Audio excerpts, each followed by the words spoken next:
se forma realmente una banda de rock? ¿En qué momento esa unidad o ese puño cerrado, como decía Evaristo Paramos sobre la potencia de su banda punk española La Polla Records, comienza a cobrar la verdadera entidad que será lo que le dará trascendencia a todo lo que venga después, sea un ensayo, un recital, un disco o una gira? ¿Una banda de rock es un ejército o un equipo? En el fondo, pero con mucha claridad, no dejan de ser preguntas que tienen una dirección clara sobre la naturaleza de la amistad. ¿Qué hace que dos personas, o tres, o cuatro, o cinco, se acerquen y se mantengan juntas un periodo de tiempo razonable, que también puede ser algo así como la eternidad? ¿Qué los une? ¿Cuáles son las bases y los ladrillos y las paredes y el techo de esa construcción? ¿Alcanza con pasar tiempo en determinadas épocas de nuestras vidas? ¿Tiempo es lo único que tenemos juntos? ¿O hay algo, o hay que dar algo más? En cualquier caso, hay algo cierto. The Strokes fueron una fortaleza humana y una pandilla y una entidad. Después sí, vino el grupo de rock. Y este es el comienzo de uno de los capítulos del libro del cual hablaremos hoy en esta nueva emisión del Traficantes de Cultura. Y les hablo del libro que están viendo en pantalla. El resplandor de la mugre, The Strokes, recupera la gloria de Nueva York, del docente, escritor y periodista argentino Walter Lescano, libro editado en Chile por Santiago Ander Editorial y que muy amablemente aceptó la conversación con el podcast. Walter, muchas gracias por aceptar esta conversación con los traficantes de cultura. Por favor, un placer grande como un templo. Gracias a ustedes. Y aquí hablar directamente de la idea del libro como tal, o sea, o dedicar un libro completo al disco debut de The Strokes, el Is This It de 2001. Em, Sí. ¿Qué hay con ello? ¿Qué hay con ello? ¿Qué hay con la idea primigenia de hacer algo respecto de ese primer disco de The Strokes? Bueno, fue un laburo que a mí me gustó mucho hacer porque en principio tengo como una conexión personal con el disco, algo que había pasado dentro de mi familia. A mí me habían echado de mi casa y bueno, por cuestiones económicas argentinas que siempre están ahí dando vueltas, tuve que volver y fue el disco que me reconcilió con mi vieja. Por otra parte, también ese disco salió a principios del 2002 en Argentina y es justo posterior al estallido social, económico y político de fines del 2001. Y por otra parte, también dos cosas en relación también a la música, ¿viste? Había sido un disco que de algún modo aunó muchas de las cosas que a mí me gustaban muchísimo del siglo XX, desde la Velvet Underground hasta Television, hasta Ramones, hasta incluso ese imaginario de la ciudad de Nueva York. Y después también creo que fue un disco influyente en algunas bandas argentinas que a mí me gustan. Entonces había como muchos ríos de sentido ahí, viste, dando vuelta alrededor de ese disco, desde lo biográfico, lo político y también lo sonoro musical. Así que decidí que era como una buena idea abocar un tiempo largo a poder escribirlo. En el comienzo del libro tú hablas de como ese vacío que habían dejado los 90 con la fuerza que había tenido los estilos musicales. Y en uno de los capítulos también le dedicas uno muy importante a Nueva York, como esta cuna de ideas, como esta cuna de mentes brillantes. Sí, Y es ahí donde colocas como que The Strokes recupera ese brillo que tuvo Nueva York de antaño. sí. Bueno, viste que los 90 fueron el momento de la primer parte del grunge hasta el 94, que es el suicidio de Cobain.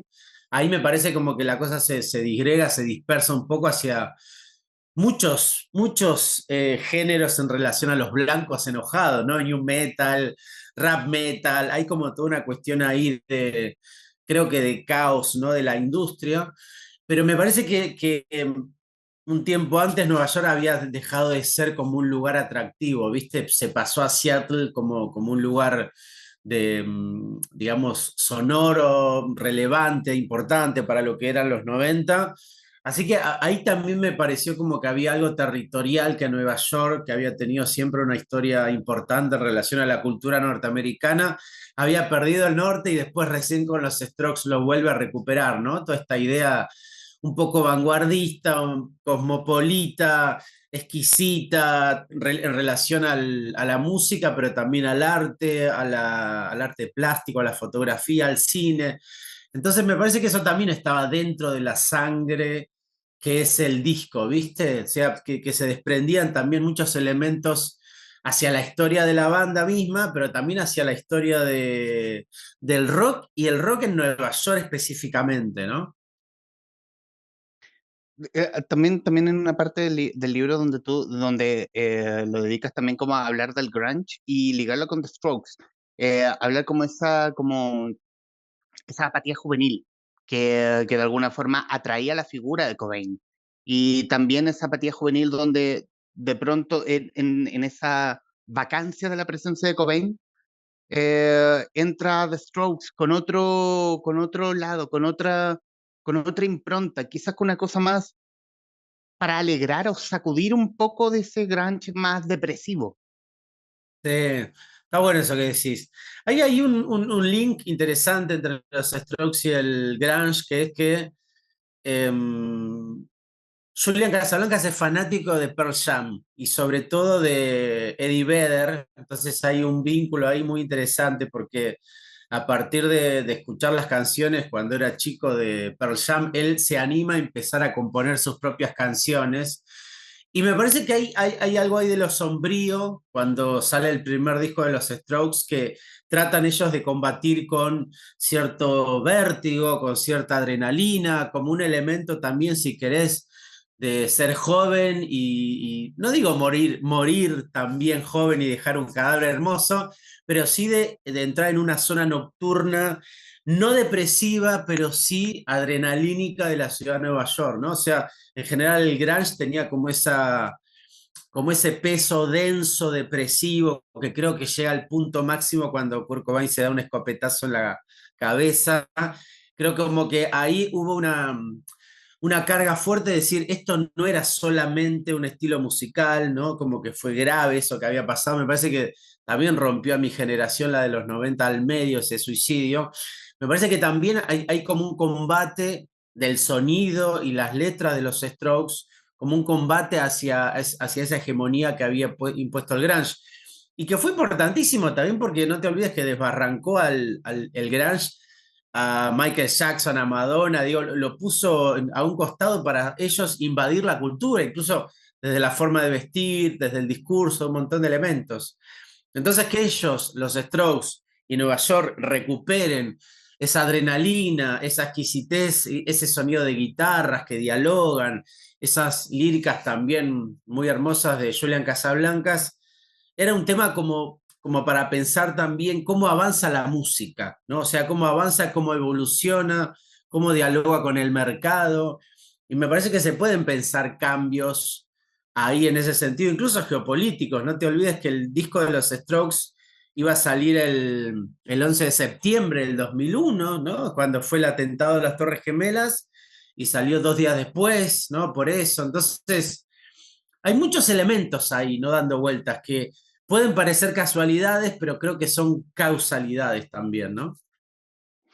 ¿Y qué es lo que hace que este primer disco sea, bueno, este era el primer disco venido atrás de un EP, un EP que tenía 3 canciones que fueron incluidas en este primer disco y que este primer disco, ya haciéndome la tarea de revisar, porque uno ha escuchado canciones de The Strokes y uno ha escuchado mucho, aunque no haya querido, siempre se ha topado con The Strokes en la radio.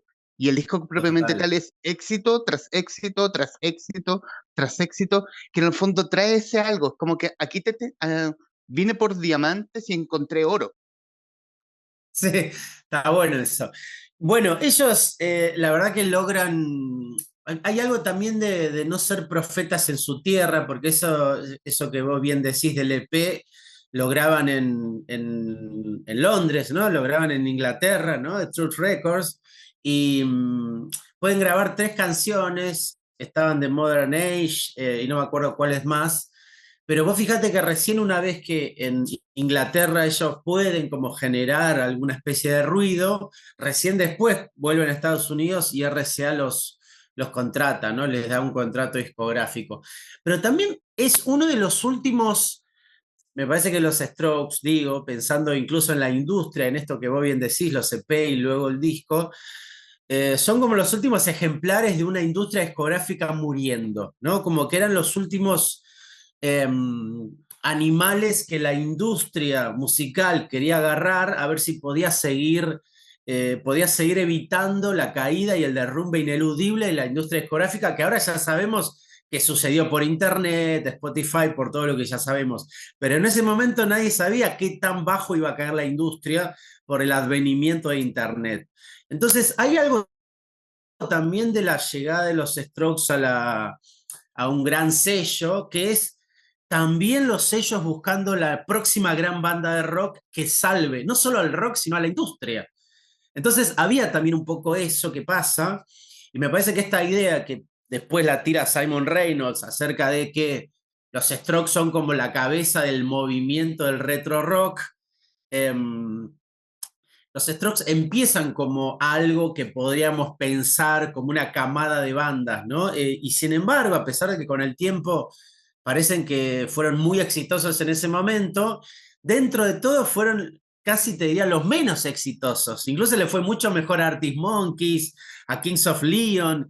Te hablo de bandas que llenan estadios en el mundo cuando los Strokes no pueden llenar estadios. Por eso son como cabezas de festivales, ¿viste? Entonces hay algo ahí súper atractivo también de pensar que tal como le pasó a Ramones, inventan algo, pero los que se llenan de plata son los otros, ¿viste? Los que vienen después y lo hacen un poquito más pulido, un poquito más, ¿viste? Atractivo para la mayoría. Hablar de estos como de estos animales raros en una industria decadente. Bueno, hablar de animales raros de una banda que todavía está girando. Ya no están separadas como la mayoría. Sí, total. Hubo ahí unas turbulencias en la época de los discos Angles y que viajaban cada uno en un avión distinto, pero Ujú. pudieron como surfear esa ola y algo que me parece también impresionante de pensar a lo que nos gusta realmente los Strokes es que creo que el último disco de New Abnormal está como muy a la par de Is This It, y en el medio hay discos que a mí no me gustan nada, como Engels, que decíamos recién, o discos que me gustan bastante, pero no tanto, como Room on Fire. Entonces, me parece que la carrera un tanto irregular, digamos, en este sentido, irregular de los Strokes, también a mí me hace quererlos mucho más, ¿viste? Porque ellos también tuvieron como esos vaivenes para poder llegar a esto que vos bien decís, que es un presente con un Grammy, con un gran disco, con que se ve que hay todavía tienen un pozo de petróleo de dónde sacar combustible para sus canciones, ¿no? Sobre todo también pensando que cada uno de ellos tiene bandas por afuera de los Strokes y que están en funcionamiento y que también son muy distintas a los Strokes. Quizá el que se quedó con el sonido Strokes fue Albert Hammond, viste que su parte solista es muy Strokes, pero es el único, los demás es como que exploran otras vetas. Entonces hay algo hermoso también de pensar que una banda que sacó un disco como Is This It todavía siga dando vueltas y con ganas de hacer música hermosa, ¿no? Conversamos con Walter Lescano, autor del Resplandor de la Mugre, The Strokes recupera la gloria de Nueva York, editado por Santiago Ander Editorial. Quiero hablar del camino editorial. Este es tu segundo libro en Chile, o sea, perdón, corrijo, tu segundo libro con Santiago Ander, porque el primero fue Sí. Un regalo del diablo, 2 minutos, Valentina el cine y la reinvención del punk argentino. ¿Cómo fue entrar en Chile? Bueno, fue gracias a la gente de Santiago Ander. El libro de 2 minutos, Un regalo del diablo, había salido acá un año antes de lo que salió allá en Chile. Y te digo la verdad, para mí Chile es como nada, tierra de poetas y es un lugar glorioso en relación a la literatura. Así que cuando me dijo Santiago Ander si tenía ganas de que el libro salga por allá, el de 2 minutos, Un regalo del diablo, de una dije que sí. Así que para mí fue impresionante, ¿viste? Un regalo del cielo, diría. Y cuando salió la posibilidad de que este segundo libro pudiese salir, también me sentí muy feliz, ¿no? Un sueño cumplido. Así nada, es todo felicidad eso que está pasando en relación a que el libro pueda salir allá. Em, de mi parte es admiración absoluta a la literatura chilena, ¿viste? Así que nada, lujo total.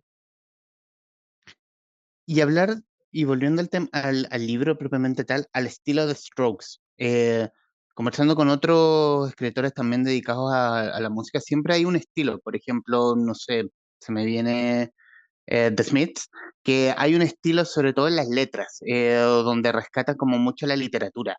En el caso, ¿cómo es definir el estilo de Strokes?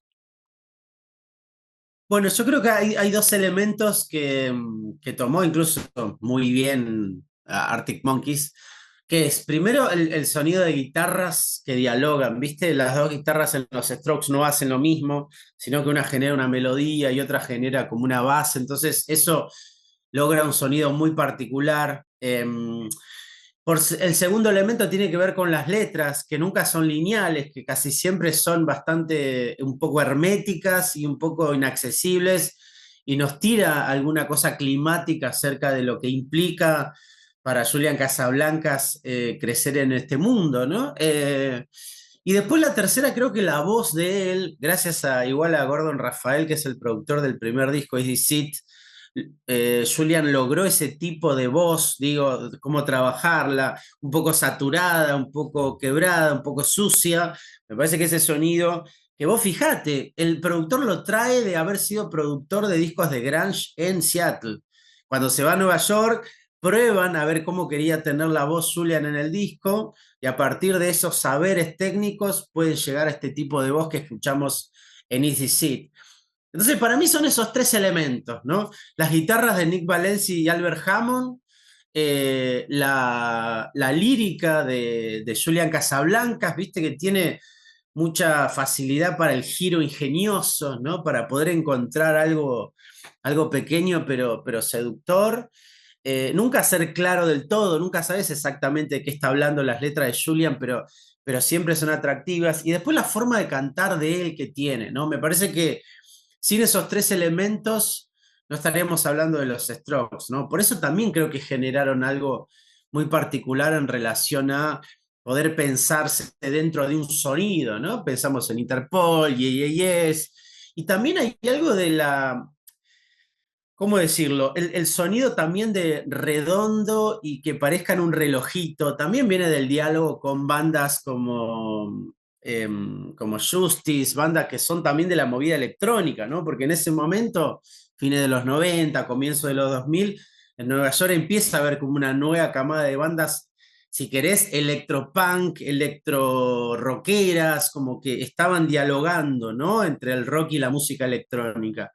Entonces también ese es como una especie de influencia de la época y del territorio en relación a lo que finalmente escuchamos en Easy Seat, ¿no? Y de todas formas, ese sonido que lograron ese disco, los Strokes, salvo en Room on Fire, de los demás discos, trataron un poco de despegarse, ¿viste? Como de correrse hacia otros lugares. Incluso en The New Abnormal es un disco de los 80 prácticamente. Entonces, ellos siempre quisieron ir, si querés verlo así, ir agrandando su paleta de colores, ¿no? Ir agrandando su caja de herramientas. Y cómo entra aquí la influencia, construir el sonido, como la influencia del punk rock, del garage band, del indie rock? ¿Cómo es como congeniar? Porque es como mirar, no es simplemente ser la banda tributo de una banda X. Es como No, tomaste está ciertos bueno. estilos y de pronto los combinaste, lo hiciste propio y de pronto, ¡paf! The Strokes haciendo magia.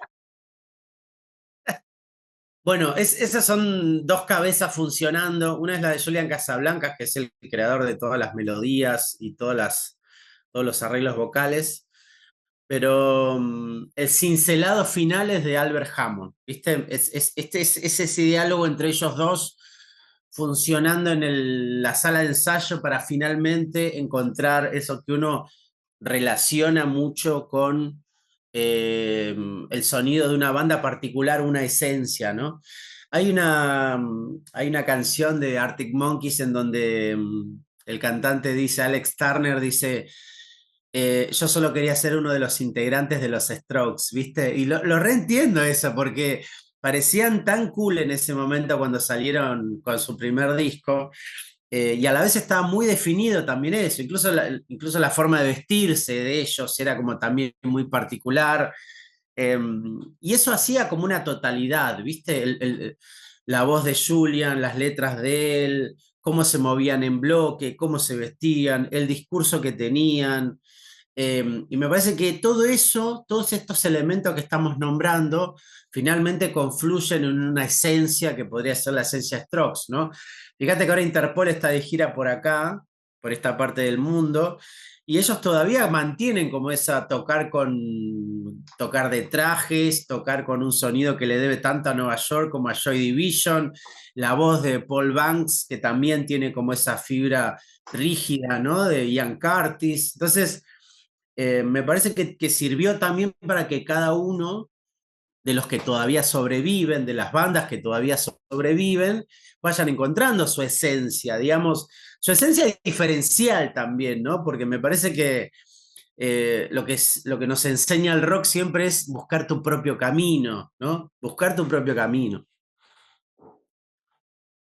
Y en ese punto, ¿cómo entra Nueva York?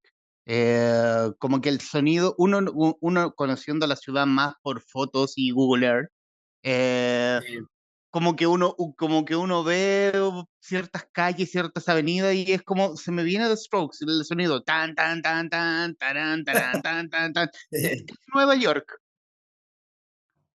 Bueno, hay dos cosas, creo que, o varias cosas hay. En principio, que es un sonido de guitarras que empieza, me parece, con la Velvet Underground, que continúa con Television y que me parece que los Ramones terminaron de definir un poco ese contrapunto guitarrístico que vos bien decís, ¿no? Y por otra parte también hay una cuestión biográfica que ellos son de ahí, o sea, estudiaron ahí, crecieron ahí,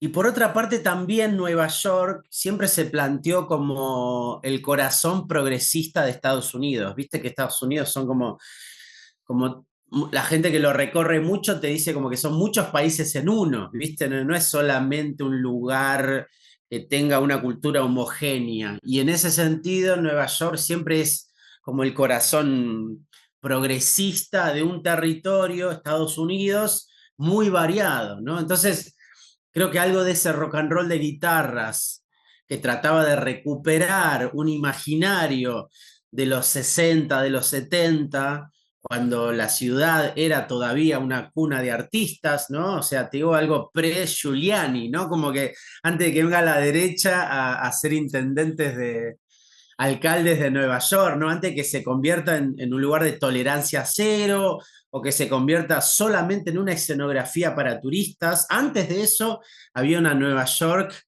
peligrosa, barata, que podría ser floreciente para que los artistas encuentren un lugar para sus proyectos, ¿no? O sea, la diversidad sexual, la diversidad de género, todo eso estaba muy presente. Y creo que los Strokes también toman mucho de su combustible creativo, estético e ideológico, lo toman también de ahí.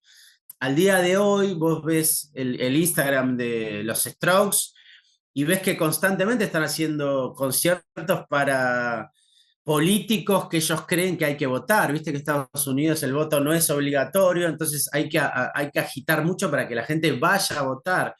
Y ellos siempre están haciendo también esas movidas políticas. Y creo que viene de esta raíz o esta tradición neoyorquina de la libertad, de la izquierda, ¿no? De la izquierda ilustrada, si querés, ¿no? O sea, la izquierda que le gusta el arte, que es inclusiva, que se siente enriquecida por la diversidad de género. Entonces, todos esos elementos también están en los Strokes, ¿viste? Y creo que tiene que ver con la tradición neoyorquina, pre-Giuliani, o sea, pre la derecha, porque Giuliani es la derecha, es Trump, es todo lo que, por lo menos en mi caso, todo lo que detesto del mundo está ahí, en relación a Giuliani, Trump, en el caso de Argentina, el caso de Milei, que en este momento está gobernando, ¿no? Es todo lo que detesto de este mundo. Pero antes de todo eso había otra Nueva York. Me parece que los Strokes dialogan con esa Nueva York mítica, ¿viste? Ujú. Y ya finalizando en el tiempo que nos queda de esta grabación, ¿qué encontraste en ti en Is This It, en el primer disco de The Strokes? ¿Qué encontraste en ti personalmente, sumado a la Argentina convulsionada de principios de siglo y los temas con tu madre que los tocaste en el libro? ¿Qué encontraste en ti en el disco de The Strokes? Bueno, lo que encontré fue gente que estaba, al igual que como estaba yo, estaba ingresando en la adultez con ganas de no ser derrotados por el entorno, ¿viste? La adultez es como una montaña de mierda que vos no puedes evitar, o sea, sí o sí vas a volverte adulto, vas a tener que mantenerte a vos mismo, bueno, todo lo que implica ingresar en ese infierno llamado adultez. Y cuando yo escuché ese disco, y sobre todo Hard to Explain, de Modern Age, Barry Legal, bueno, las canciones más rockeras del disco, igual también Soma, bueno, las otras también me gustaban, pero las más rockeras del disco, lo que encontré fueron las mismas ganas que tenía yo de salir adelante en un contexto que te tiraba a matar, ¿no? Entonces, y siempre relacioné el rock con eso, ¿no? Como dice Charlie García en una canción, cuando el mundo tira para abajo es mejor no estar atado a nada. Y me parece que ese disco, Is This It, para mí significaba eso, ¿no? En un mundo que me está mostrando que no hay futuro, voy a tener que crearme un destino, ¿no? Y para mí siempre eso está relacionado con el rock. Tratar de encontrar un camino cuando parece que está todo cerrado, ¿no? Parece que está todo absolutamente devastado. El rock te dice o te da ese combustible necesario para que vos creas que es posible armarte un camino donde no hay lugar para vos, ¿no? Entonces, para mí fue muy importante eso, ¿no? Encontrar en la música el impulso de seguir adelante, de no dejarte vencer, por lo que es Argentina también, ¿no? Argentina es un país muy difícil, muy complejo. Yo soy marrón, Argentina es un país racista también, entonces, de muchas maneras, Argentina te hace creer que no hay lugar para vos en el futuro, ¿no? Entonces, para mí, encontrar en el rock toda la fuerza que yo necesitaba para seguir adelante y darle con todo y creer que tenía sentido soñar un futuro para mí fue importantísimo, ¿no? Eso, encontrar eso en el rock. Em, y el rock también es como un gran creador de ilusiones, pero ilusiones necesarias, porque cuando estás terminando la adolescencia, ingresando en la adultez, necesitas algunas ilusiones, necesitas algunos sueños que te den una patada en el culo y te tiren hacia adelante, ¿viste? Y no estar abajo de tu cama. Y eso me dio el rock a mí siempre, ¿viste? Salir de abajo de mi cama, ir hacia el peligro, encontrar mis sueños y tratar de cumplirlos. ¿Qué más poder agregar? Walter, quiero darte las gracias por el tiempo Por para con favor. este podcast, para con este podcast, recomendarles para quienes en el verano escucharán este podcast, este, esta introducción al disco de The Strokes, a The Strokes propiamente tal, también como a quienes nos gusta la música. A lo mejor no te gusta The Strokes, quién sabe, pero vas a encontrar una delicia de libro respecto de cómo de un fanático del rock. Para un tipo que está, para uno que está descubriendo un poco ese rock, como uno que ya dejó de ser joven, pero que de alguna forma ese jovencito solo vive en uno y de pronto se encuentra con este primer disco de The Strokes y de ahí se va adelante y se sumerge y los disfruta y le da rabia a toda la discografía de The Strokes, pero también tiene esa cosa de chispeante. Es un libro muy bonito, está poéticamente, incluso siendo ensayo, ensayístico, está poéticamente muy bien escrito. Para quienes van a ver, escucharán. Y bueno, Walter, quiero, bueno, reiterarte los agradecimientos por el tiempo y estos minutos finales son tuyos para que digas lo que gustes respecto del libro, de lo que quieras. Eh, Me gustaría mucho agradecer a Santiago Ander. La verdad que la confianza y la amabilidad y el afecto con el que cuidaron al libro.